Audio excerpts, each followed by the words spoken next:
Hello बच्चों, good morning and welcome to our channel. आज हम लोग करने वाले हैं कैपेसिटर से रिलेटेड सारी इंपॉर्टेंट चीज़ें जो आपके बोर्ड के लिए इंपॉर्टेंट है। तो जो भी बच्चे सीबीएसई या आईएससी में अपियर हो रहे हैं उनके लिए ये वीडियो बड़ा इंपॉर्टेंट होने वाला है। सारे फॉर्मूले देखेंगे, क्वेश्चन भी सारे देखेंगे। राइट बच्चों, देखते हैं कैसे कैसे क्वेश्चन आ चुके हैं और कैसे कैसे क्वेश्चन हमें करने हैं। तो मैं पूरा का पूरा स्टॉक लाया हूँ आपके लिए ताकि एक भी चीज़ छूटे नहीं और सब कुछ हमारा कवर अप हो जाए। ठीक है बच्चों, तो this is the capacitor revision CBSE ISC. जो है बच्चों, स्टार्ट करते हैं। सबसे पहले आप बताओ, कुछ फॉर्मूले याद है आपको? अगर फॉर्मूले नहीं याद है तो आप ध्यान से देख लो, मैं फॉर्मूले भी बता देता हूँ। Q इज इक्वल टू सी भी, ये फॉर्मूला इस्तेमाल करते हैं। कब करते हैं फॉर्मूला इस्तेमाल? जब हमारे पास एक कैपेसिटर हो और ये बैटरी से जुड़ा हुआ हो। बैटरी का वोल्टेज V है और यहाँ से निकलता है charge Q, this is capacitance C। तो बैटरी अगर बड़ा होगा चार्ज भी ज्यादा देगा नहीं है। That means we can say Q directly proportional to V in this case. ठीक है, C appear as a constant called capacitance. ठीक है ना। तो अगर हम प्रिंसिपल ऑफ कैपेसिटर की बात करें तो बहुत कम बच्चों को पता होता है कि इसका प्रिंसिपल क्या है। तो प्रिंसिपल की जब बात करते हैं तो क्या करते हैं, इस चार्ज कैपेसिटर की बात करें हम लोग तो ये साइड हो जाएगा पॉजिटिव, ये साइड होगा नेगेटिव, है ना, पॉजिटिव नेगेटिव। अगर आप एक साइड वाले कैपेसिटर को अर्थिंग कर देते हो, ठीक है ना, एक साइड वाले कैपेसिटर को आपने वायर लिया और अर्थ से जोड़ दिया। ये हम किसकी बात कर रहे हैं? ये हम प्रिंसिपल की बात कर रहे हैं, प्रिंसिपल ऑफ कैपेसिटर। आपको दिख रहा है ना? It's all visible? Yes it is. हम लोग फिलहाल प्रिंसिपल की बात कर रहे हैं। तो चार्ज प्लेट है, दो प्लेट है, एक प्लेट को हमने अर्थ से जोड़ दिया तो इसके पास जो भी नेगेटिव चार्ज है that flow out to the earth. ठीक है ना, और यहाँ का जो नेगेटिविटी है वो खत्म हो जाएगा। यानी कि ये कैपेसिटर सिस्टम और भी चार्ज ले सकता है। राइट, इस कैपेसिटर सिस्टम को और भी हम चार्ज दे सकते हैं। तो यही इसका प्रिंसिपल है। If one of the charge plates of the capacitor is earth then it can accommodate further more charges. That is called principle of capacitors. ठीक है बच्चे, तो इसके आगे बढ़ते हैं। तो हमारे को करना है energy stored in the capacitor. Energy stored का फॉर्मूला आपको होपफुली मालूम होगा, that means half C V square. ठीक है ना। और इलेक्ट्रिक फील्ड जो होता है between the plates there is electric field, तो वो क्या होता है? वो होता है सिग्मा बाई ई नॉट। ठीक है, और एनर्जी तो एनर्जी है। अब एनर्जी डेंसिटी लिखा जाएगा, दिस इज एनर्जी डेंसिटी। मैं वन गो में सारे फॉर्मूले आपको एक्सप्लेन कर देता हूँ, फिर क्वेश्चंस भी कर लेंगे। एनर्जी डेंसिटी टोटल जो है, एनर्जी डेंसिटी का मतलब होता है एनर्जी पर यूनिट वॉल्यूम। ये होता है half epsilon not E square. This is the energy stored between the energy density stored between the plates of the capacitor. अब ये प्लस माइनस प्लेट्स हैं तो ये आपस में अट्रैक्ट करेंगे एक दूसरे को। ठीक है, इसका फोर्स का फॉर्मूला भी होनी चाहिए हमारे को मालूम, Q इंटू ई बाई 2। ठीक है, ये फोर्स का फॉर्मूला है, one plates attracts the other. और डायलेक्ट्रिक वाला फॉर्मूला भी आपको मालूम होनी चाहिए कि डायलेक्ट्रिक वाले कौन कौन से फॉर्मूले हमारे को पढ़ने हैं। जब इसमें प्लेट्स में डायलेक्ट्रिक भर दिया जाता है, इसकी थिकनेस T है, टोटल सेपरेशन यहाँ पे D है। वैसे सिर्फ कैपेसिटर की बात की जाए विथ एयर इनसाइड तो हम लोग क्या लिखते थे? आपको याद होगा, epsilon not A by D, ये लिखते थे ना। यानी कि ज्योमेट्रिकल फैक्टर्स पे डिपेंड कर रहा है कैपेसिटर्स। अगर हम लोग यहाँ पर थिकनेस T डाल दें डायलेक्ट्रिक और डायलेक्ट्रिक कांस्टेंट K है तो इसके लिए फिर C न्यू मिल जाएगा, न्यू कैपेसिटेंस मिल जाएगा आपको, epsilon not A upon D minus T plus T upon K, ये मिल जाएगा आपको। इसके डेरिवेशन भी इंपॉर्टेंट हम लोग ने कर रखा है। अगर आपको नहीं याद है तो मैं उसका लिंक यहाँ पे डाल दूंगा वीडियो बनने के बाद। तो फिलहाल फॉर्मूले आप सारे देख लो, सारे एक बार समझ लो ताकि हम लोग इस्तेमाल कर पाए क्वेश्चन से रिलेटेड। और कैपेसिटर जब पैरेलल में होता है तो सिंपली ऐड करते हैं, ठीक है ना, और जब कैपेसिटर सीरीज में होता है तो रेसिप्रोकल लेके ऐड करते हैं। ठीक है, रेसिप्रोकल लेके ऐड करते हैं। तो ये सब चीजें आपको समझनी है, ध्यान से देखना है और समझना है। ठीक है, तो इसके बाद कुछ क्वेश्चंस करके हम लोग देख लेते हैं। होपफुली इससे ज्यादा फॉर्मूला आपको नहीं मिलेंगे। ठीक है, हो सकता है वन फॉर्मूला इज कन्वर्टेबल, जैसे मैंने यहाँ हाफ सी वी स्क्वायर लिखा है, इसको कन्वर्ट करके आप Q स्क्वायर बाई 2C भी लिख सकते हो, एनर्जी इन दी कैपेसिटर। तो आगे क्वेश्चंस अगर करते हैं तो देखते हैं कैसे कैसे क्वेश्चंस हमारे को मिल रहे हैं। This is question number 9। ये आप करके देखिए, सोच समझ के देखिए। ये सीबीएसई आईएससी दोनों में आ चुका है पहले भी। तो आप ये क्वेश्चन के बाद ध्यान से देखो, वीडियो को पॉज करके पहले खुद से ट्राई करके देखो कि हाँ कर पाते हो आप। होपफुली कर पाओगे, ध्यान से करो।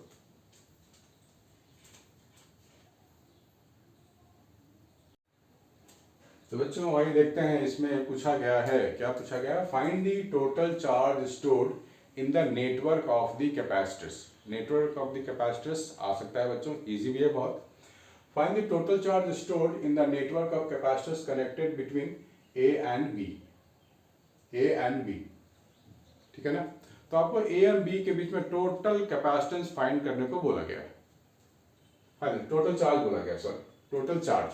तो आप ध्यान से देखो, कैपेसिटर 4 और कैपेसिटर 2 आर डायरेक्टली अटैच, एक ही वायर से अटैच है ना, ठीक। तो इस तरह के कनेक्शंस को हम लोग देख के बोल सकते हैं कि सीरीज कनेक्शन है। तो 4 और 2 सीरीज में है, तो क्या लिखेंगे, 1/c टोटल, है ना, 1/c टोटल 1/4 प्लस 1/2। तो ये आपको मिल जाएगा, इसको 2 बना दो, इसको 4 बना दो, ये हो जाएगा 3/4, यानी कि c टोटल हो जाएगा 4/3 माइक्रोफैराड। ये हो गया 4/3 माइक्रोफैराड, ठीक है। देखो जब भी दो कैपेसिटर की बात हो ना और दोनों सीरीज में है, तो हम लोग क्या कर सकते हैं ना, हम लोग क्या कर सकते हैं, C1 × C2 upon C1 + C2, ऐसे करके आप फटाफट फाइंड कर सकते हो। इससे थोड़ा जल्दी रिजल्ट निकलेगा आपका। अब यहाँ पे देख लो क्या है, 6 और 3 भी सीरीज में है, तो 6 × 3 18, 6 3 9, तो ये 2 माइक्रोफैराड हो गया। तो इधर टोटल 4/3 है और इधर टोटल कितना है, 2 है। अब दोनों पैरेलल में हुए ना, ये वाले और ये वाले तो पैरेलल में हुए, बिल्कुल एक क्रॉस कनेक्टेड है। तो C इक्विवेलेंट क्या लिखेंगे, 4/3 + 2, यानी कि 10/3 माइक्रोफैराड। टोटल जो कैपेसिटेंस होगा वो क्या होगा, 10/3 माइक्रोफैराड होगा। तो अब ये टोटल कैपेसिटेंस निकल चुका है, मतलब आप इस चारों की जगह एक कैपेसिटर लगा सकते हो ऐसा। और यहाँ पे बैटरी है 3 वोल्ट, तो यहाँ पॉइंट ए है, यहाँ पॉइंट बी है, तो आप यहाँ लिख सकते हो Q = CV। C कितना है, 10/3, और वोल्टेज कितना है, 3। तो ये 10 माइक्रोकूलम आपको मिल चुका है चार्ज, जो बैटरी से निकलेगा, यहाँ से निकलेगा 10 माइक्रोकूलम, ठीक है बच्चों। यूनिट का भी आपको ध्यान रखना है, बहुत सारे बच्चे यहाँ यूनिट लिखना ही भूल जाते हैं और यहाँ पे फिर कुछ मार्क्स लूज हो जाते हैं। तो फ्री में मार्क्स क्यों लूज करना। 4 capacitors each of 2 microfarad are connected like this। जब भी इस तरह का कनेक्शन मिले तो भी बड़ा इजी होता है बच्चों, ध्यान से देखो। अब अगर आप C1 से C2 की ओर जाते हो तो बीच में जंक्शन है, C2 से C4 की ओर जाओगे तो एक और जंक्शन निकल रहा है, C1 से C3 की ओर जाओगे तो एक और जंक्शन निकल रहा है, C1 से C2 जाओगे तो भी जंक्शन है, C3 से C4 जाओगे तो भी जंक्शन है। यानी कि कोई भी दो कैपेसिटर डायरेक्टली कनेक्टेड इसमें नहीं है, कोई भी दो कैपेसिटर डायरेक्टली कनेक्टेड नहीं है। तो इस तरह के सीक्वेंस को हम लोग क्या बोलेंगे, पैरेलल कनेक्शन बोलेंगे। पैरेलल में क्या करते हैं, पैरेलल में तो ऐड करते हैं ना, C1 + C2 + C3 + C4 add कर दो सबको, 2 माइक्रोफैराड है सबका, 2 माइक्रोफैराड है, तो ये 8 माइक्रोफैराड हो गया टोटल कैपेसिटेंस, ठीक है। तो आपका आंसर हो जाएगा यहाँ पे 8 माइक्रोफैराड। 8 माइक्रोफैराड आपका आंसर यहाँ से मिल गया, ठीक है ना, 8 माइक्रोफैराड आपको मिल गया। चलो दूसरा देखते हैं, parallel plate capacitor is charge by connecting it to a battery. Which of the following will remain constant if the distance between the plates of the capacitor is increased in this situation? क्या बढ़ेगा, remain constant होगा, ठीक है। तो हमारे पास capacitance का formula क्या होता है, सबसे पहले वो मालूम होनी चाहिए। कैपेसिटेंस क्या होता है, ε0 A/d, यानी कि अगर हम d को बढ़ा दें, area of the plate, this is distance d, अगर d को बढ़ा दें, सेपरेशन बड़ा हो जाए तो कैपेसिटेंस छोटा हो जाएगा, ठीक है। और एनर्जी भी देख लेते हैं, ये तो फर्क पड़ेगा, मतलब एनर्जी में देखते हैं, ½ CV² होता है, तो एनर्जी में भी फर्क पड़ने वाला है। पोटेंशियल डिफरेंस और कैपेसिटेंस, देखो कैपेसिटेंस में फर्क पड़ेगा, एनर्जी स्टोर में फर्क पड़ेगा, इलेक्ट्रिक फील्ड में भी फर्क पड़ता है, क्योंकि इलेक्ट्रिक फील्ड क्या होता है, V/d होता है। लेकिन पोटेंशियल डिफरेंस में फर्क नहीं पड़ेगा, पोटेंशियल डिफरेंस तो बैटरी से मतलब है, इसका मतलब बैटरी से कनेक्टेड है, इसको पास रखो, दूर रखो, बैटरी का वोल्टेज वी है तो वी देगा ना कम ना ज्यादा, ठीक है ना। तो कांस्टेंट पूछा गया, which will remain constant, potential difference will remain constant. इस तरह के क्वेश्चन भी आपसे पूछे जा सकते हैं। नेक्स्ट हमारे पास है what are the effective capacity between the points x and y। Between the points x and y आपसे पूछा गया है टोटल कैपेसिटेंस। तो आप ध्यान से देखो, इस तरह के सर्किट को देखते ही आपके दिमाग की घंटी बजनी चाहिए। क्या बजनी चाहिए घंटी में? घंटी में ये बजता है कि भैया ये तो भाई व्हीटस्टोन ब्रिज जैसा है, यानी कि this upon this is equal to this upon this, 6/6 1, 6/6 1, दोनों का रेशियो हो गया 1, यानी कि हम बीच वाले को यहाँ से हटा सकते हैं, ठीक है। बीच वाले से हटा के नया सर्किट ड्रॉ करके देखते हैं कैसा होता है, कैसा बनता है।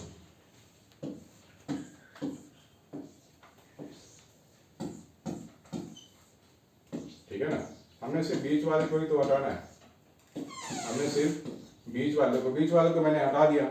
अब आप ध्यान से देख के बताओ, यहाँ पर 6 है, ये भी 6 है, ये दोनों तो डायरेक्टली अटैच हुआ ना, देखो एक ही वायर से कनेक्टेड है, सीरीज में हो गया। और ये भी 6 है, ये भी 6 है, this two are again in same line of, ठीक है, सेम लाइन से ज्वाइंट है। तो 1/6 प्लस 1/6 यानी कि 2/6 यानी कि 3 और 3 हो गया पैरेलल में, तो ये हो जाएगा 6 माइक्रोफैराड, ठीक है बच्चों। तो सी टोटल हो गया 6 माइक्रोफैराड, 6 माइक्रोफैराड, ठीक है ना। चलो question number 15, the given graph shows variation of charge Q versus potential difference V for two capacitors C1 and C2. Both the capacitors have same plate separation, but plate area of C2 is greater than that of C1. Which line here corresponds to C1 and Y? ठीक है बच्चों, ध्यान से पहले question को देख लो, video को pause करके खुद से ट्राई करो, तो शायद आपको ज्यादा मजा आएगा, तो ज्यादा आपके अंदर घुसेगा दिमाग के अंदर।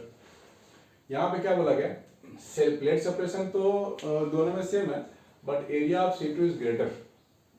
तो कैपेसिटेंस का फॉर्मूला फिर से वही होगा, ठीक है ना। ये दोनों फैक्टर एप्सिलॉन नॉट और डी तो कांस्टेंट है, लेकिन एरिया यहाँ C2 के लिए ज्यादा है, तो ऑब्वियस सी बात है C2 will be greater than C1। जिसका एरिया ज्यादा उसकी कैपेसिटेंस भी ज्यादा। क्यों? क्योंकि ये दोनों फैक्टर तो कांस्टेंट है, सेम है, और capacitor directly related to area है, ठीक है ना। तो हम इसकी बात कर रहे हैं, C2 ग्रेटर। अब हमें यह भी मालूम है कि इस तरीके का जब भी ग्राफ हमें मिलता है, तो y एक्सिस में Q है और x एक्सिस में V है, तो इसका जो स्लोप होगा वो आपको कैपेसिटर देगा, स्लोप। तो यहाँ जो स्लोप है वो क्या है, ये स्लोप एक है, दूसरा स्लोप ये है।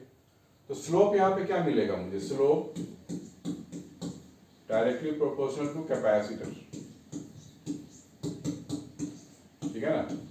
तो स्लोप ज्यादा तो कैपेसिटर भी ज्यादा, तो ऑब्वियस सी बात है this is for capacitor C2 and this is for capacitor C1, ठीक है ना। स्लोप ज्यादा तो कैपेसिटर भी ज्यादा इस केस में। होपफुली आपको समझ में आ रहा होगा। आगे बढ़ते हैं थोड़ा। ये क्वेश्चन है, two parallel plate capacitors X and Y have the same area of plates and same separation between them.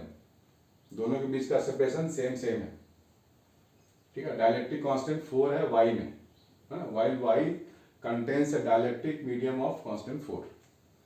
Calculate capacitance of each capacitor if the equivalent capacitor combination. यहाँ बोला गया है टोटल कैपेसिटेंस, देखो equivalent capacitance is given, कितना, 4 microfarad, 4 microfarad capacitance आपको given है। अगर मैं इसी कैपेसिटेंस C लेता हूँ और जब पूरा कैपेसिटर फिल होता है विथ डाइलेक्ट्रिक, तो इसको क्या लेते हैं हम लोग, K टाइम्स C ले लेते हैं, और K की वैल्यू यहाँ 4 है, तो आपको क्या मिलेगा, this is 4C and this is C। Total जो वैल्यू दी गई है वो 4 माइक्रोफैराड है। पहले आप ट्राई करके देखो, वीडियो को पॉज करके, ठीक है, और तब तक मैं करता हूं आपके लिए सॉल्व।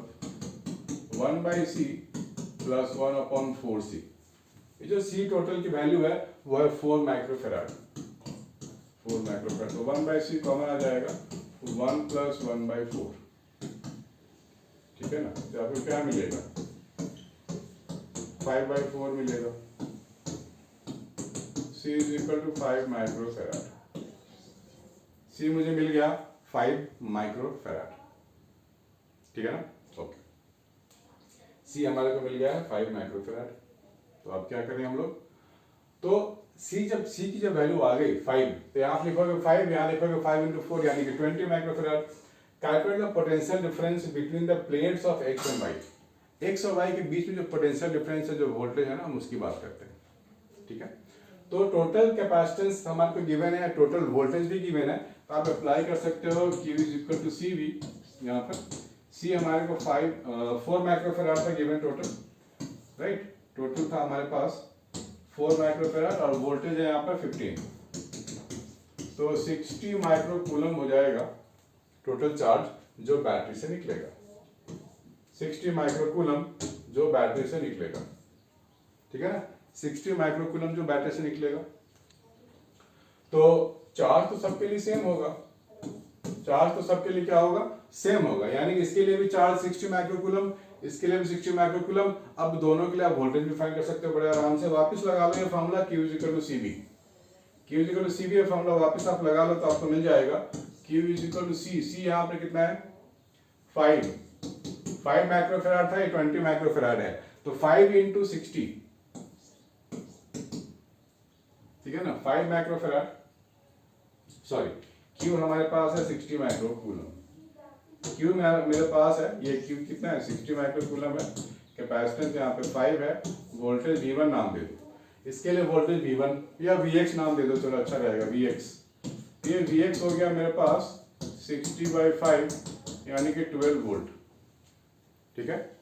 और Y के लिए क्या काम करेंगे हम लोग, Y के लिए 60 इज इक्वल टू, Y के लिए क्या लिखेंगे 20 इंटू Vy, तो यहाँ से Vy मेरे को मिल जाएगा 3 वोल्ट, ठीक है ना, 3 वोल्ट। तो 12 वोल्ट ये ले गया, 3 वोल्ट ये ले गया, टोटल 15 वोल्ट था, तो डिस्ट्रीब्यूशन भी पता लग गया हमारे को। चलो अच्छी बात है।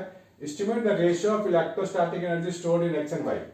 इलेक्ट्रोस्टैटिक एनर्जी स्टोर्ड है, उसका रेशियो आपको चाहिए, आपको दिख रहा होगा, I have to check it again and again.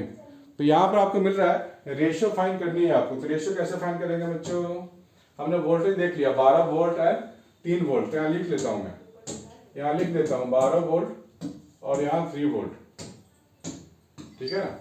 तो हम लोग अब एनर्जी लगाने वाले हैं, तो एनर्जी का फॉर्मूला आपको मालूम है बहुत अच्छे तरीके से, क्या होता है एनर्जी इन एक्स, तो क्या लिखेंगे हम लोग, हाफ CX VX का स्क्वायर, एनर्जी इन वाई तो हाफ CY VY का स्क्वायर। इसको आप रेशियो ले लो, रेशियो ही निकालने को बोला गया है ना, तो हाफ आपको चला जाएगा, CX की वैल्यू 5 है, CX की वैल्यू 5 है, तो ये हो जाएगा 5 VX। ध्यान से देखना है बच्चों, देखो आप यहाँ पर ना Q स्क्वायर बाय 2C भी लगा सकते हो, दोनों लगा सकते हो, इसमें से आपको कैलकुलेशन मिलेगा बहुत ज्यादा। दोनों फॉर्मूला लगा के देख लेते हैं, आप डिसाइड कर लेना कौन सा इजी है। वोल्टेज था 12 का यहाँ पे स्क्वायर, और ये है 20 और ये है 3 का स्क्वायर, तो ये हो गया 5 4 जा, ये 144 एंड 3 3 जा 9, ठीक है ना। तो 9 से करेंगे, 4 से डिवाइड कर सकते हैं, 4 3 जा 46, तो ये आपको मिल गया है 4 का रेशियो आ रहा है। अगर आप लगाते हो रेशियो में Q स्क्वायर बाय 2C, ये भी लगा सकते हो आप, ये भी रेशियो ले सकते हो, Q स्क्वायर 2 2 कट, ये हो जाएगा CY बाय CX, हो गया ना। तो CY कितना था 20, CX है 5, तो 4 हो गया, ये बात खत्म। तो नोट करो, फिर आगे बढ़ते हैं।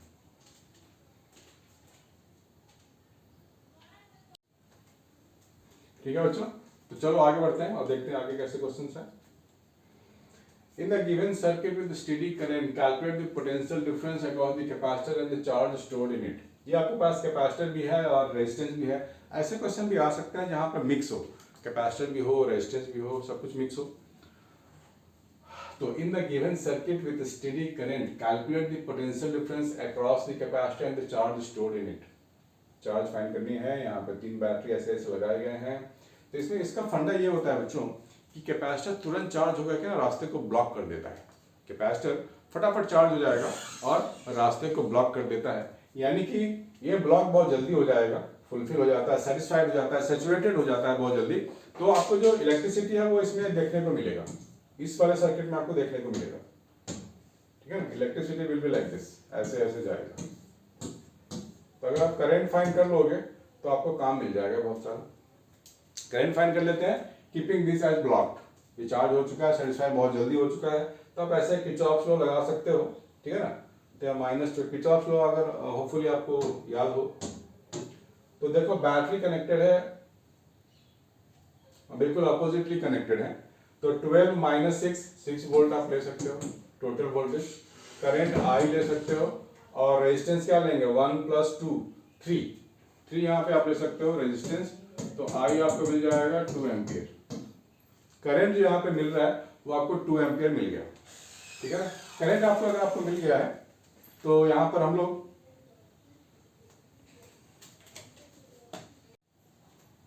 ठीक है बच्चों, तो करंट आपको मिल गया है। अब आपको क्या करना है, जहां पे कैपेसिटर लगा है, जहां पे कैपेसिटर लगा है ना, तो आपको क्या करना है कि इस पैरेलल सर्किट के अक्रॉस आपको वोल्टेज फाइंड कर लेनी है, ताकि यहाँ का वोल्टेज आ जाए, ताकि 5 माइक्रोफैराड के पास जो वोल्टेज है वो आ जाए।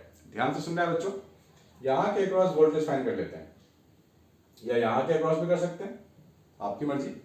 तो अगर हम यहाँ ए और एफ के अक्रॉस जो वोल्टेज होगा वही वोल्टेज के अक्रॉस होगा। This two are in parallel, parallel में वोल्टेज सेम होता है, इसमें तो कोई शक नहीं है ना आपको, पैरेलल में वोल्टेज सेम होता है, इसमें कोई शक नहीं होनी चाहिए, ठीक है ना। तो मैं काम करता हूँ वोल्टेज अक्रॉस ए एफ निकाल लेता हूँ, ये हो गया ई माइनस आई आर, है ना। ई माइनस, देखो किसी भी लाइन में अगर आपको वोल्टेज निकालनी हो ना तो बैटरी वाला वोल्टेज माइनस आई आर कर दो, तो इस लाइन का वोल्टेज निकल जाता है। ईएमएफ मेरे को 6 मालूम है, करंट यहाँ 2 मालूम है, रेजिस्टेंस 1 है, तो ये 6 - 2 यानी कि 4 वोल्ट। 4 वोल्ट आपको मिल जाएगा यहां से यहां तक के लिए, ठीक है, 4 वोल्ट।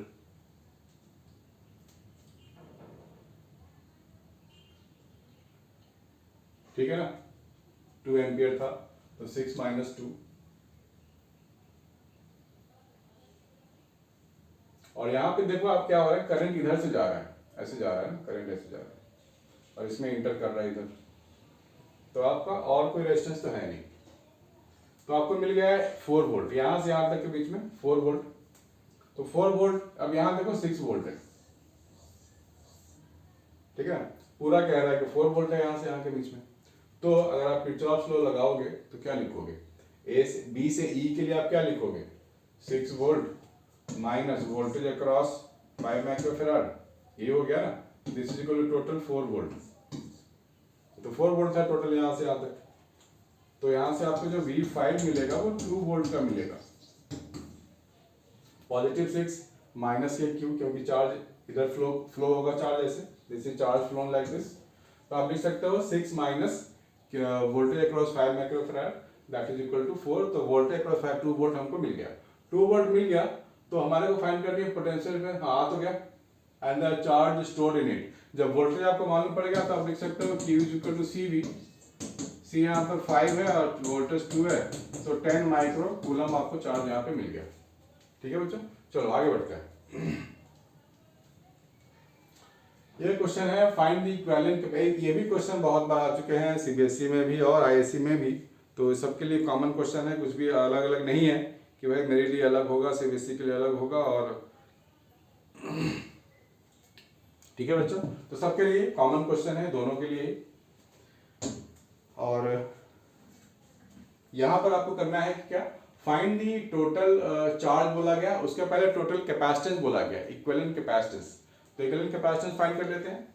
आपको ध्यान से देखना पड़ेगा, 60 60 60 देखो एक ही लाइन में कनेक्टेड है, एक ही वायर से कनेक्टेड है, तो ये तीनों सीरीज में है, 60 60 60 आर इन सीरीज, तो 1/C टोटल जो लिखेंगे वो क्या हो जाएगा, 1/60 प्लस 1/60 प्लस 1/60, तो 1/C टोटल क्या हो जाएगा 3/60, तो ये हो जाएगा 20 माइक्रोफैराड। इस तरीके के यहाँ पे जो है वो 20 माइक्रोफैराड हो गया है, और ये 10 इधर भी 20 हो गया है, तो 20 and 20 are in parallel, 20 and 20 जब पैरेलल में हो गया तो इनको ऐड कर दो, पैरेलल को तो ऐड ही करते हैं ना, ठीक है ना, ये तो 20 है,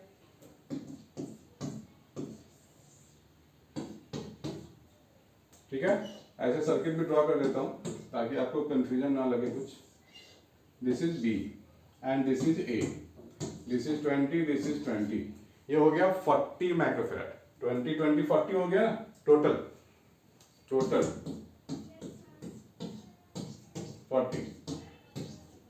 और पहला पार्ट तो हो गया, 40 microfarad is the total capacitance.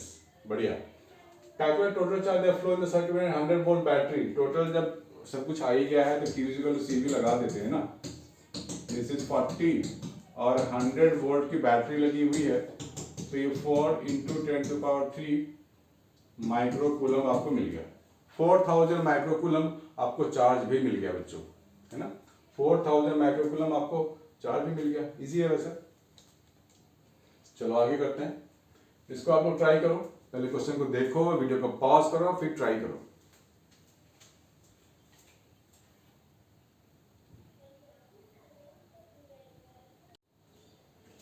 तो आइए बच्चों स्टार्ट करते हैं। हमारे पास कैपेसिटर्स गिवन है, ये पूरा डायग्राम गिवन है। The three identical capacitors C1, C2 and C3 of capacitance 6 microfarad each are connected to 12। तो सबकी वैल्यू गिवन है 6 microfarad each। Find charge on each capacitor C1, C2 और C3, तीनों पे आपको फाइंड करनी है कैपेसिटर चार्ज। ठीक है बच्चा, तीनों की वैल्यू सेम है। अब आप ध्यान से देखो, बैटरी के क्रॉस ज्वाइन है सिंगल कैपेसिटर C3, है ना। बैटरी के क्रॉस ज्वाइन है सिंगल कैपेसिटर। तो इसका क्या मतलब हुआ? इसका मतलब ये हुआ कि जब पैरेलल में ऐसे ज्वाइंट हो तो डायरेक्टली हम कह सकते हैं कि इसके पास जो वोल्टेज है वो 12 वोल्ट है। हम लोग क्या बोल सकते हैं? 12 वोल्ट की वोल्टेज है इसके पास, 12 वोल्ट। दिख रहा है साफ साफ? मोटा लिख देता हूँ ऐसे, 12 वोल्ट है इसके पास। तो यहां पर बोला गया है चार्ज ऑन ईच कैपेसिटर। तो देखो C3 की वैल्यू तो मुझे मालूम है 6 माइक्रोफैराड, वोल्टेज भी हमने मालूम कर लिया 12। अब हम लोग क्या अप्लाई करने वाले हैं? Q इक्वल टू C भी अप्लाई करने वाले हैं। कैपेसिटेंस है 12, सॉरी 6 कैपेसिटेंस है और 12 वोल्टेज है, तो 72 माइक्रोकूलम, 12 अच्छा बात है, 72 माइक्रोकूलम आपको हो गया। ठीक है ना। तो अब देखो ये दोनों सीरीज में है, C1 C2 क्या है? सीरीज में। तो 1/6 प्लस 1/6 2/6 यानी कि 3 माइक्रोफैराड। इन दोनों के कंबाइन के बदले आप यहाँ पे एक लगा सकते, यहाँ पे एक लगा सकते हो 3 माइक्रोफैराड, ऐसे 3 माइक्रोफैराड। और यहाँ पे क्या लगा हुआ? बैटरी ऐसे लगी हुई है और इधर क्या है? Capacitor, like this. ठीक है ना। ये है आपका कैपेसिटर C3 यानी कि 6। तो ये इसके पैरेलल भी है, ये इसके पैरेलल भी है, यानी कि इसके क्रॉस भी मुझे वोल्टेज मालूम पड़ गया 12 वोल्ट है। तो आप क्या लिखोगे? Q इक्वल टू C यानी कि 3 एंड वोल्टेज यानी कि 12। ये हो जाएगा 36 माइक्रोकूलम। ठीक है, 36 माइक्रोकूलम इसमें चार्ज है, यानी कि 36 माइक्रोकूलम जो आपको चार्ज दिख रहा है वो इधर गया है 36 माइक्रोकूलम। ठीक है ना। बढ़िया। इधर कितना गया है? 72 माइक्रोकूलम, जो हम लोगों ने फाइंड कर लिया है। तो सब में चार्ज मालूम हो गया। जो चार्ज यहाँ जाएगा वही चार्ज यहाँ भी तो जाएगा फ्लो करता हुआ। 36 माइक्रोकूलम यहाँ भी चला गया। ठीक है ना, यहाँ भी ऐसे चला गया। तो इससे आपको समझ में आ जाएगा कि सब में चार्ज कितना कितना गया है। इसको नोट कर लो, फिर आगे बढ़ते हैं। चलो आगे बढ़े, आगे बढ़ते हैं बच्चों और खत्म करते हैं जल्दी जल्दी। ध्यान से पढ़ना, ये भी एनसीईआरटी क्वेश्चंस है। यहाँ पर हमारे पास है 600 पिकोफैराड कैपेसिटर है। क्या है? 600 पिकोफैराड कैपेसिटर है। Is charge by 1200 voltage supply. It is then disconnected from the supply. Disconnect कर दिया गया सप्लाई से। ठीक है, यहाँ पे क्या है? 600 पिकोफैराड कैपेसिटर है आपको, is charge by 1200 volt supply. It is then disconnected, battery को हटा दिया गया from the supply and is connected to another uncharged capacitor. How much electrostatic energy is lost in the process? ध्यान से देखना है बच्चों। यहाँ पे इलेक्ट्रोस्टैटिक एनर्जी पूछा गया, कितना लॉस हुआ है। तो मैं इसका फॉर्मूला आपको बता देता हूँ। जब भी दो अलग अलग कैपेसिटर, अलग अलग चार्ज वाले कैपेसिटर को जोड़ा जाता है, तो there is some loss of energy in the form of heat and radiations. ध्यान से सुनना है बच्चों। मान लो एक कैपेसिटर लिया, वोल्टेज V1 से चार्ज कर दिया, दूसरा कैपेसिटर लिया, वोल्टेज V2 से चार्ज कर दिया। अब हमने इन दोनों को जोड़ दिया, तो इससे क्या होता है? उस वायर में ना एनर्जी ट्रांसफर होता है, चार्ज ट्रांसफर होता है, राइट। एक दूसरे को चार्ज का लेना देना करते हैं। जो हाई वोल्टेज पे होगा वो लो वोल्टेज वाले को चार्ज सप्लाई करेगा। तो वायर, जिस वायर से हमने जोड़ा है वो वायर हीट हो जाता है due to travel of charge, यानी कि there is some form of heat and radiations emit out और एनर्जी कम हो जाता है। तो ये जो एनर्जी होता है delta U, loss in energy, delta U है ना, वो होता है हमारे पास half C1 C2 V1 minus V2 का whole square upon C1 plus C2। ये है डायरेक्ट फार्मूला है किसका, लॉस ऑफ एनर्जी का, when two differently charge capacitors are joint. ठीक है ना, तो इस फॉर्मूले को फॉलो कर लो, आपका काम हो जाएगा। C1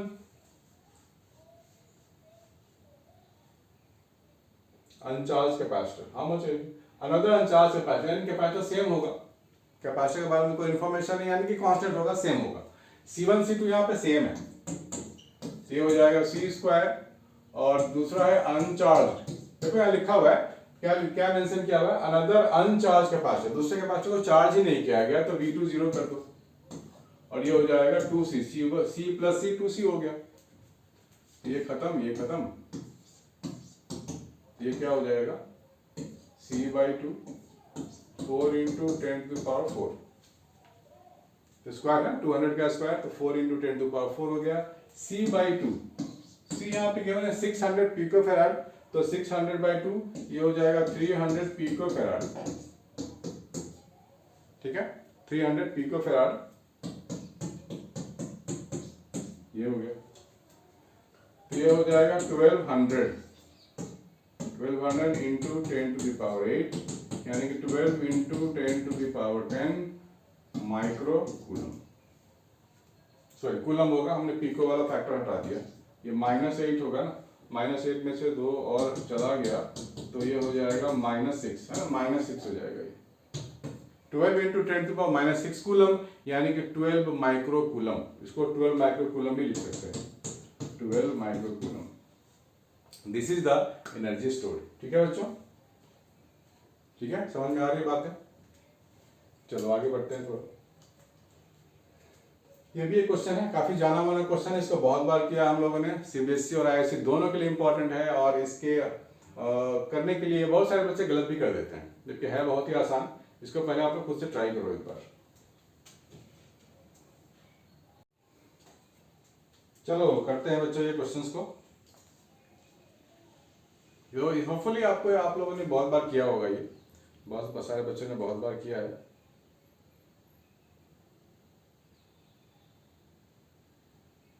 ट्राई बच्चों, ट्राई करते हैं। तो ट्राई करके देखते हैं कैसे कैसे लोग, कैसे कैसे क्वेश्चन यहाँ हो सकते हैं, बच्चों के डाउट भी बहुत आ रहे हैं आजकल।